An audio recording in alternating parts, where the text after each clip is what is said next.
सिर्फ एक पानी की बूंद ने उसकी मौत को और भी तड़पदार बना दिया। उस मासूम बच्चे को रेबीज हो गया था। मरते वक्त उसने अपने पिता से कहा, पापा पानी दो। लेकिन जैसे ही उसके सामने पानी लाया गया, उसका शरीर कांपने लगा, आंखें फट गईं और गले से एक अजीब डरावनी आवाज निकली। उसने पानी को देखकर चीखना शुरू कर दिया, क्योंकि रेबीज होने पर इंसान को हाइड्रोफोबिया यानी पानी का डर लगने लगता है। यह कोई फिल्मी सीन नहीं, एक सच है, और यह सच किसी भी दिन आपके बच्चे को निगल सकता है। रेबीज कोई मामूली बीमारी नहीं, यह एक बार शरीर में आ जाए तो मौत निश्चित है, और वह भी बहुत तड़प कर। जब रेबीज वायरस नर्वस सिस्टम को अटैक करता है, दिमाग कंफ्यूज्ड होने लगता है, मसल्स टाइट होने लगती हैं, वॉइस ब्लॉक हो जाता है, और जैसे ही पेशेंट पानी देखता है, पूरी बॉडी में वायलेंट शॉक्स आने लगते हैं। हाइड्रोफोबिया की स्टेज पर इंसान कुछ बोल नहीं पाता, कुछ खा नहीं पाता, और पानी तो देखना भी टॉर्चर लगने लगता है। उसके बाद शुरू होता है पेनफुल इंतजार, मौत का। अब सबसे बड़ा सवाल, रेबीज फैलता कैसे है? ज्यादातर डॉग बाइट से, लेकिन सिर्फ काटना ही रीजन नहीं। अगर इन्फेक्टेड डॉग की सलाइवा किसी भी कट, वुंड या आंख नाक मुंह पर टच हो जाए तो वायरस अंदर पहुंच जाता है। इंडिया में जितने स्ट्रे डॉग सड़कों पर घूमते हैं, उनमें से कई ऑलरेडी इन्फेक्टेड होते हैं और लोगों को पता भी नहीं चलता।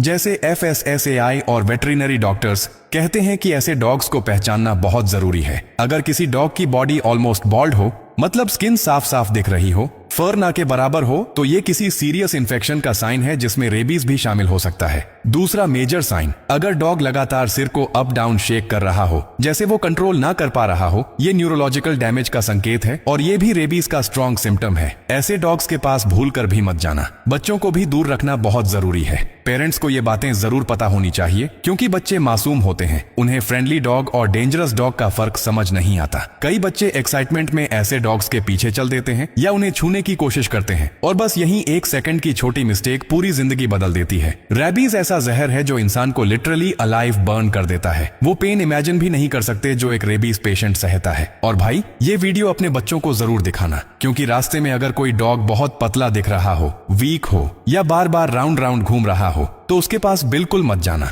इस तरह का बिहेवियर रेबीज का स्ट्रॉन्ग इंडिकेशन होता है। बहुत से बच्चे सोचते हैं कि डॉग खेल रहा है और एक्साइटमेंट में पास जाकर उसे टच कर लेते हैं, लेकिन ऐसे डॉग्स अचानक बाइट कर देते हैं और फिर बच्चों को रेबीज हो जाता है। रेबीज का कोई इलाज नहीं है, जेरो क्यूर, सिर्फ प्रिवेंशन ही लाइफ सेवर है। अगर कभी भी कोई डॉग काट ले, चाहे हल्की तरफ बस स्क्रैच ही क्यों ना हो, तुरंत साबुन और पानी से 15 मिनट तक वॉश करो। टाइम वेस्ट मत करो, डायरेक्ट डॉक्टर के पास जाओ और एंटी रेबीज वैक्सीन लगवाओ। ये वैक्सीन लाइफ सेवर है। देरी करना मौत को इन्विटेशन है देना है। एक छोटी प्रिकॉशन आपकी पूरी जिंदगी बचा सकती है। इसलिए इस वीडियो को आगे भेजना बहुत इंपॉर्टेंट है। इसे हर फ्रेंड, हर पेरेंट, हर बच्चे वाले घर तक पहुंचाओ। हो सकता है तुम्हारा एक शेयर किसी की जान बचा दे। भाई, एक बात जो ज्यादातर लोग बिल्कुल इग्नोर कर देते हैं, रेबीज सिर्फ कुत्ते से ही नहीं फैलता, बल्कि बिल्ली, बंदर, चमगादड़ जैसे जानवर भी रेबीज वायरस के बड़े कैरियर्स होते हैं। कई बार बच्चे पार्क में बंदर को बिस्किट दे देते हैं और हल्की सी स्क्रैच लाइन लग जाती है और लोग सोचते हैं कुछ नहीं हुआ, लेकिन भाई सच ये है कि वही छोटी सी खरोंच इंसान की लाइफ को डायरेक्ट रिस्क पर डाल देती है। रेबीज वायरस अक्सर कई दिन या कभी कभी कई हफ्ते तक बॉडी के अंदर बिल्कुल साइलेंट मोड में बैठा रहता है। इस दौरान कोई सिम्टम नहीं दिखता,